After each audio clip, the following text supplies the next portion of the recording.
సోమనాథ్ తీరంలో operation cleanup ప్రారంభమైంది. మొదటి జ్యోతిర్లింగమైన సోమనాథ్ ఆలయ ప్రాంగణం వెనుక సముద్రపు అలల హోరును మించి యంత్రాల గర్జన మొదలైంది.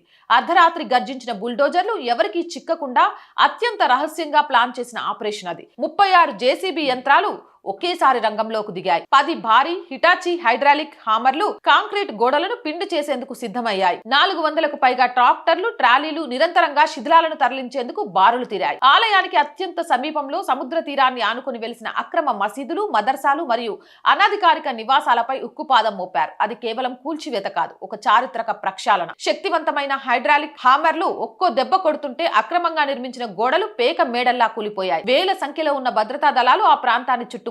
అడ్డు చెప్పే సాహసం ఎవరు చేయలేకపోయారు. తెల్లవారుజాము అయ్యేసరికి ఆ ప్రాంతమంతా మైదానంగా మారిపోయింది. సముద్రం పాలైన శిథిలాలు, రాత్రంతా సాగిన ఈ మెరుపు దాడిలో అక్రమ కట్టడాల ఆనవాళ్లు కూడా లేకుండా పోయాయి. శతాబ్దాల నాటి సోమనాథ్ ఆలయ పవిత్రతను కాపాడేందుకు ఆక్రమణల నీడను తొలగిస్తూ ప్రభుత్వం చేపట్టిన ఈ బుల్డోజర్ యాక్షన్ ఒక సంచలనంగా నిలిచిపోయింది.